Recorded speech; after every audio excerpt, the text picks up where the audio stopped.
here. Stop using my Wi-Fi. What is your Wi-Fi doing in my house? Get your own internet. Stop using mine. Okay, come down. Let's negotiate. I'm using it to apply job. You're not applying job. I can see you are watching movies. Yes, that one. It's one of my sons that's watching movies on your internet. Your sons are at school, you liar. Okay, what do you want me to tell you?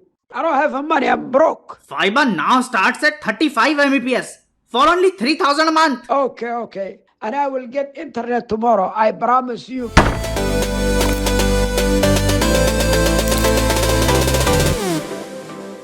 Karibu sana Mr. Kamau. Yeah, thank you, Victor. Today is the International Literacy Day. Yep.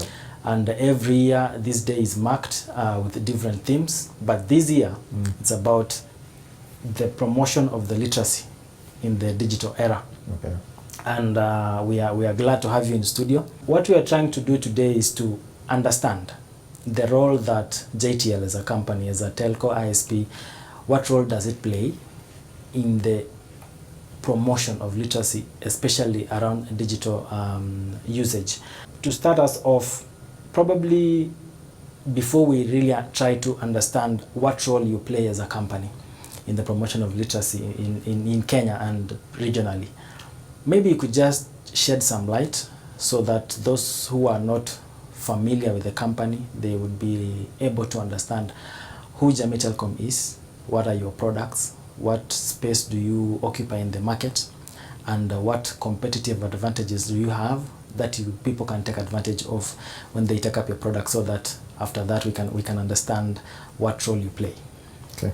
Thank you, Victor. Yes. And thank you for inviting me for this particular day, International World Literacy Day. Yeah.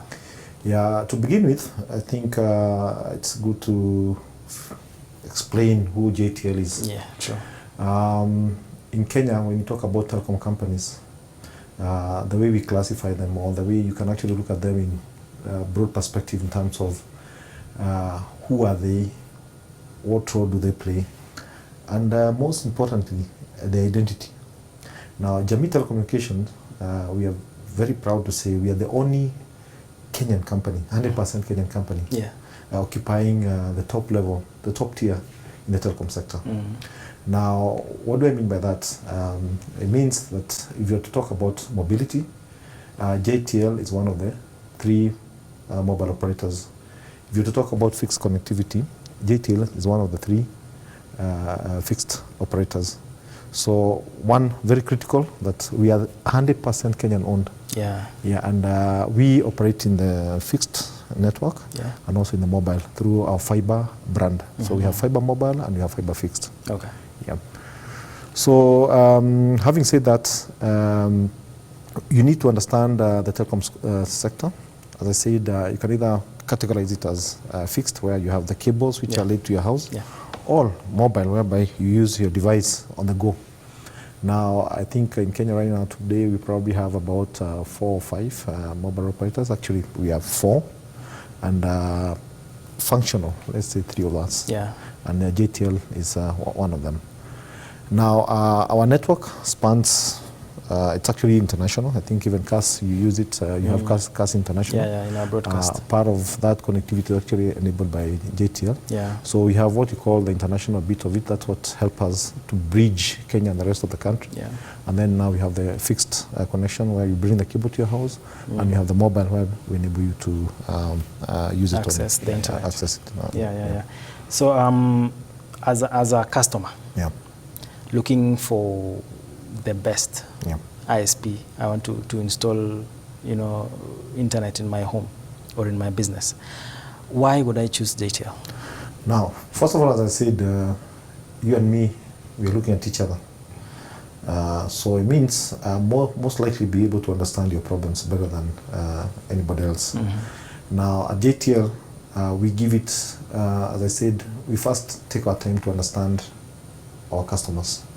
So if it's a business, and by understanding you, it means, first of all, I need to be able to fulfill your need. So if you're a business, you need connectivity either for your branch connection, or you need connectivity for your internet. Okay. So, and connectivity comes in different formats. So there's cost consideration, and there's also the reliability consideration. So when I come to you, I blend all those is my service cost effective? Is my service reliable? Yeah. And then that is what I package. And when I come to you, I'll lay all that on the table, and it's up to you to make that decision. But most of the time, what we've realized is that because you want people who understand you, then it becomes very easy for you to tailor the product to the client, to your requirement. Yeah. Okay. Yeah. We mentioned about reliability, and the market is flooded with people selling internet in the estates everywhere. Some are really ridiculously cheap, but the experience that clients have is that you have cheap internet. I don't want to say affordable, it's cheap because of the cost involved. But when you go to use it, you find lots of downtimes. There is no support, customer support. The resolution of challenges takes a long time. How, as a company, Fiber, JTL, when you're handling your clients, what do you promise them when it comes to reliability in terms of downtimes, in terms of timely responses? How do you approach it? Yeah, okay. I think one of the biggest challenges we are facing right now in the industry is a lot of unregulated operators. Yeah. So you find that somebody can buy internet from me and come and sell it to you. And resell it. So by the time you're trying to look for that person when you're down, you don't have. So what I tell people is, depending on what you're using the internet for, you need to make sure that you're buying it from, first of all, a well-established organization that you can sign what we call service level agreements. So it means if I come to you, I'll sign a service level agreement where we have a covenant that I'll make sure that the uptime of this service will be a certain percentage, and should it go down, because it may go down, then how long do I take to do the restoration? So service level agreements are very important, and you can only get service level agreements with established organizations whereby we have a structure.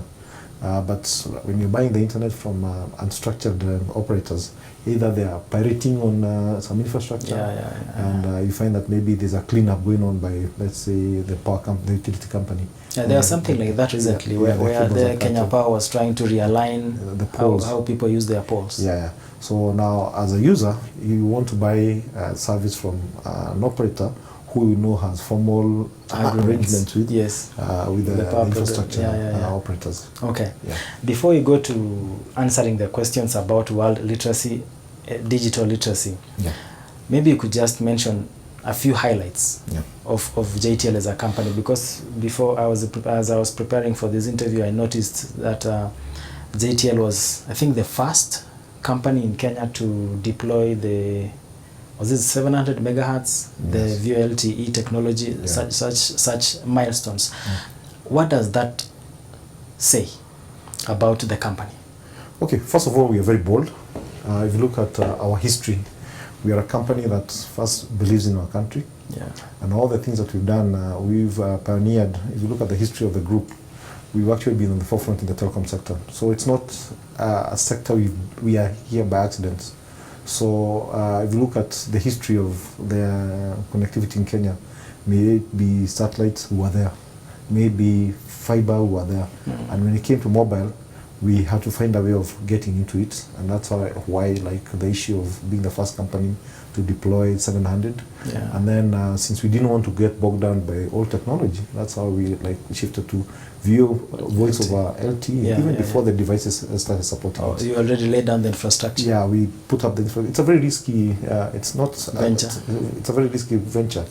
But as I said, we are a company that believes in our country. We are people who are very passionate about the telecommunication sector, and we believe that we will make a mark in this country based on our passion and our commitment to make sure that we change the country telecom-wise. Thank you, Mr. Kamau, for shedding light on the company, introducing the company to probably those who have not interacted with JTL before. Moving on to now the International Literacy Day. What would you say literacy, how does literacy look, digital literacy look for the common mwananchi in Kenya? I think you know, when you talk about literacy, we talk about reading and writing. So that is basic literacy. You have functional literacy, whereby you're saying, I'm able to read and write, identify words, but can it help me? Then you have what you call now the digital literacy. Now, digital literacy comes in terms of, the first thing as I said, when you talk about literacy, are you able to read and write? Can you do arithmetics? Yeah. Can you communicate? Yeah. Now, when it comes to the digital space, it requires, you must have the basic literacy. Then you come to the digital. The digital space is very interesting because there's issues of safety. There's issues of, yes, there are so many people who know how to read and write, but they are not able to sit in front of a computer and fill up a form. Yeah. They are not able to log to, let's say, government services like e-citizens. Portals, and do all that kind of stuff. So it's actually another level that actually needs to be well thought out, and probably at some point it will be introduced in early in schools, so that people are able to navigate by themselves. Yeah. Because as you said, there are people with phones, smartphones, they're not able to use them. There's people with smartphones, they cannot even be able to use some of the applications which are there. But most importantly is the issue of like safety, especially like you people in the media. Sometimes how do you tell between fake news, stories? And now, if that actually defines your digital literacy. Yeah. Like you find that there's some people who they see a story and they propagate it by forwarding and all that kind of stuff. So digital literacy is very wide. Are you able to log in and, like today, do you need to go to school to learn? There are people who have actually been able to acquire new skills, completely new skills through digital, because information is available. In fact, when I was coming here, when I was trying to prepare for this interview, I remembered during my days at the university, people used to, day one, you go to the library and try and pick up the best books for certain courses and probably keep them to yourself. Today, I don't even think the physical library is as relevant. It's gathering dust. Yeah, today you can actually attend a course online. A course delivered by a foreign university, and acquire the skills. And the issue is, do you really need to go to a class? Let's say tomorrow you can decide, if you're a journalist, to wake up and decide to retool yourself and become an accountant. So digital literacy is very wide, and it's becoming more and more complex. I think if you listen today, they're talking about AI. We are all in the digital space, but very few people know what AI is. There's cryptocurrency. A lot of stuff happening, but a lot of people are not able to tell, okay, fine, I know how to use a computer, but how do I use AI? Can I invest in a stock exchange in a foreign country now, because it's actually reachable? So as we delve into the issue of digital literacy, it is very wide, and we can sit here the whole day and discuss. Okay. Now, from your vantage point as a leader in the telco ISP space in Kenya, how critical is the role of telecommunication in shaping the present and future of the global space? Okay. Let's begin in this. You see, when you talk about digital, digital is generating data, and most of the time storing it, retrieving it, or transmitting it. So you find that, like maybe for journalists, one of your biggest challenge for a very long time was you actually go and shoot a story, but getting that story back to the studio used to be very difficult. That's why you had to get those portable, I don't know what they're called, the portable man pads. So telecoms, you cannot talk about data and not talk about telecoms, because telecoms are the ones who facilitate the transmission of data. So now as JTL, if let's say you're a Victor, you want to access a website, that data is stored somewhere else, most likely out of the country, and you need to have it probably on your phone.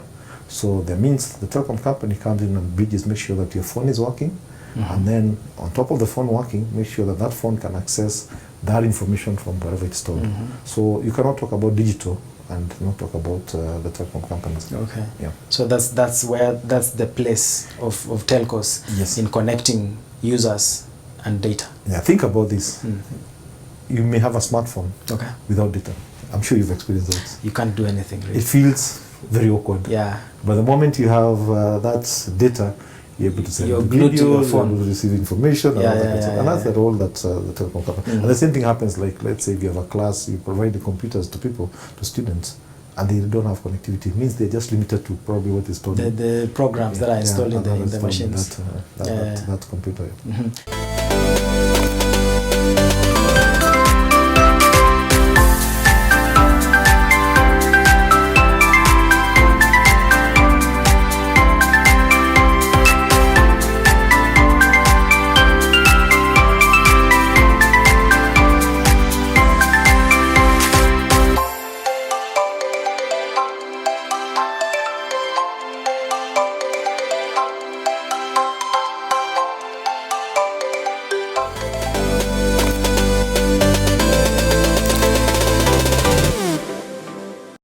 Kenyans, especially the young people, they are quite savvy in terms of technology. They use it for all manner of things. How has JTL contributed to innovation, and the general usage of technology in Kenya right now? Okay. As I said, we fulfill a very special role. If you look at our history, we've always been in the telecom sector, either operating on the forefront as JTL, or at the background where we were enabling other operators to achieve their goals. If you look at the history, you cannot write the history of telecoms in Kenya without JTL. You cannot talk the transition of 2G to 3G without JTL. JTL was at the background laying the fibers that enabled some of the operators to be able to achieve that. Fast forward, I think if you look at our brand, in fact, today we are the most affordable data company.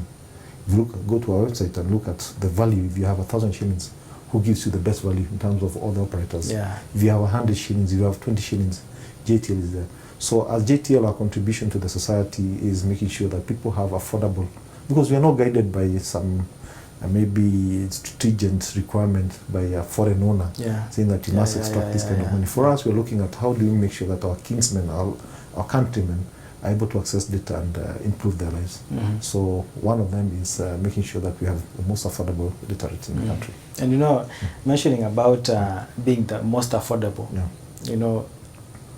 just shortly before we came in for this interview, I got a message on my phone. Someone close to me was asking me, I want internet. I have a new place, and I have done my research. And apparently, fiber is the most affordable out there, and he was telling me, can you find out some? And I was like, wow. I think I know the best person to ask this. So I think that's it's really it's solid validation. Because this is not something I solicited from anyone. I was just doing my job. Then someone just texted me and said, I heard JTL is the one. Can you verify? Not just being cost effective, but a working internet. As you mentioned, you've had some instances whereby people have gone down for many days and they have no hope that internet will be restored. You call the support and no one is picking up. And there is nothing more frustrating than slow internet. Slow internet or outages that last days. Days and days. So you mentioned about JTL being at the forefront in adopting new technologies, laying down infrastructure ahead of time so that you anticipate what's going to happen in the future. How are you leveraging the telecommunications infrastructure in the country to help the country and the people of this country to achieve their technological outcomes that they are looking for at scale? If you look at the telecom environment in Kenya, it consists of either infrastructure that you've laid yourself. So like JTL, you have the infrastructure that we put on the ground. You'll find there are places we dug up and put fiber. And you also have partners. So like if you look at what we call the long haul, there are organizations, especially like Kenya Power, Ketraco, who have laid on top of the infrastructure that they have, like the power lines. They have fibers that they've laid. And JTL were actually one of the pioneers to use those fibers. So we work closely with the government, where the government has laid its fiber through like ICTA. And we also work with other utilities like Pipeline, Ketraco, and Kenya Power. You mentioned earlier about the emergence of technologies like AI, all this machine learning, and the possibilities that abound when people really take full advantage or full use of these technologies. as a company, where do you see the greatest opportunity to kind of bring the disruption of technology or innovation so that you can bridge the gap, the digital literacy gap? Yeah, I think maybe I'll probably take you back a little bit in time. Okay. You see, technology is not a single day event. What people forget is technology has been evolving based on the human need. If you look at maybe during the slavery time, people needed labor. Yeah. So it was perfect to have slaves, right? Yeah. So when the diesel or the steam engine came, then they were like, no, we don't need to have slaves for us to be able to farm our farms. We can use the machineries. So technology has been evolving over time. And with the evolution of technology comes challenges, like is it moral? I mean, it challenges morality. Like during those times of the slaves, it was perfectly moral to have slaves so that you can get food. Yeah. Is it moral today to have a slave? No. So I tell people, look at technology from that perspective, that it's evolving to meet a human need. And right now, we just happen to have gotten into what we call the technology or the digital evolution of technology. And what we now need to look at is, where is it fitting? Because a lot of people are confused. If you look at the mobile phone, it's not very old. I think maybe 6-7 years ago, there was no WhatsApp. Yeah. Today, if you look at what the phones didn't have cameras. Yeah. Now they have cameras. Things that used to be very difficult have completely changed. If you look at today as a journalist, you probably can file a whole story using a mobile phone. Yeah. You can actually shoot very clear videos. You can actually transmit the same videos. Something that was probably about 4 or 5 years ago was very difficult. Yeah. You really needed big cameras, you needed a whole OB van. Yeah. Today, I don't think you need that because you can actually do that. So I'm telling, my mantra here is, you need to evaluate where the technology is. So there's nothing like a big bang technology that will come and change everything.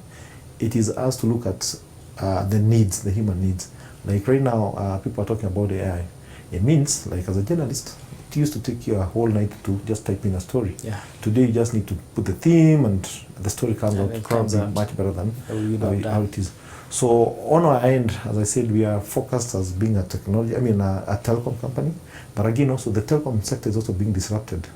New entrants, new technologies, and all that kind of stuff. So we are ever looking ahead and seeing how do we leverage the technology and make sure that you're not left behind. If you look at our history, we've always transitioned and always slightly ahead of the technology. Always forward thinking. Always forward thinking. Yeah. Like, by the time we transitioned from satellite company to a fiber company to a mobile company, and in the mobile space it's also evolving. We are now transitioning from 4G. Today we have 5G, and we are keeping abreast of what's happening here. Mm-hmm. And the Kenyan government really, spread the gospel of, bottom-up economy, transformation.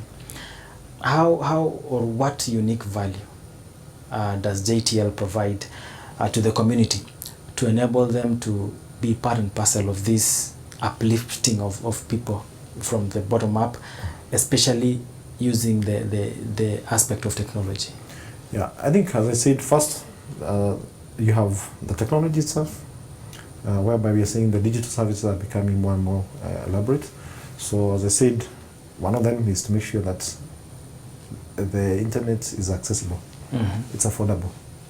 Because for the digital literacy, I said it's not just the ability to read and write, it is how familiar are you with the technology. Now, at JTL, over and above pushing connectivity to where it's needed most, like in schools, rural areas, and all that kind of stuff, that is part of one of the things that we're doing. We're also involved in other initiatives, like making sure that people have the devices. Remember, it's one thing talking about technology, but it's also making sure that somebody has a suitable device. Like today, if you have the basic phone, you'll not be able to access digital services. You need a smartphone. Now, if you look at the penetration of smartphones in most of probably Africa, it's not that good. So JTL has an initiative whereby we are collaborating with others, with the government, to make sure that, first of all, we have affordable devices that people can actually be able to access the digital service that we are looking at. Mm-hmm. Yeah. Now, as we wind up, Yeah. being told that we are running out of time, what personal experiences on your part have shaped your view on tech? You know, especially now that you are at the helm of one of the leading tech companies, you know, telcos in the country. Yeah, I think on my end, one, I've been very lucky that at JTL we have a program where we ensure that all our senior management are exposed to some of the latest courses. Okay. So that we are always aware of what's happening in the world. So like some of those courses have shown us, like personally, enabled me to understand a lot better. You know, like today, let me give you something very interesting. You wouldn't see a connection between psychology and digital. Yeah. I need to understand the human behavior so that I can design Targeted products and all that kind of stuff. So, and as I said, due to that exposure, like for myself, I can already see ahead of time. Like if you look at the transition of how we've been interacting with the devices, like about 2 years ago we were in a lab, whereby today for you, what you normally do, you type. Yeah. Think about it. What if you just thought, and it's transmitted, manifested somewhere. Yeah. So on my side, I have been very lucky to be exposed to a lot of technology, some of them which are way, way ahead of time. Yeah. But when you think about it, when you look at the historical part of it, you can actually see the possibilities. Yeah. And your final call on you know, a call to action to Kenyans, to your clients on matters of technology and digital literacy. Yeah, I think technology, you have to look for it. We have to be very deliberate as a country. As I said, digital literacy, most people think is just the ability to read and write, but you've seen it comes with its own dangers in terms of like safety. If you leave your kid with a smartphone, are you sure what they're doing on it? So my message is we need to be deliberate in the education sector, in our workplaces, because a lot of what digital efficiency, what digital literacy brings is a lot of efficiency. Yeah. I think like for you people in the studios, you've seen what the changes that have happened over the last 4 years. Yeah. Something that used to take you hours and all that kind of stuff. So we have to, it's something that you cannot wait and say, I will do it tomorrow. It's a continuous process. In fact, a lot of the organizations, what they're doing is now they have departments called innovation, whereby you're constantly looking at the new technologies and see how do they fit into your business. To be ahead of the curve at all times. How do you make your business more effective. Okay. Yeah. Thank you so much, Mr. Kamau. Thank you, Victor, for your time. Yeah. It's been great listening to you because of the knowledge you have about technology, especially during this International Literacy Day, where we are talking about promoting literacy in a digital era, and we hope to engage more going forward, because I know you have much more in terms of products, in terms of just general technological and telecommunication ideas and information that you could share with the viewers. So thank you so much for your time. Until another time, thank you so much. Hiya. Stop using my Wi-Fi. What is your Wi-Fi doing in my house? Get your own internet. Stop using mine. Okay, come down. Let's negotiate. I'm using it to apply job. You're not applying job. I can see you are watching movies. Yes, that one. It's one of my sons that's watching movies on your internet. Your sons are at school, you liar. Okay, what do you want me to tell you? I don't have money. I'm broke. Fiber now starts at 35 Mbps for only 3,000 a month. Okay. And I will get internet tomorrow. I promise you.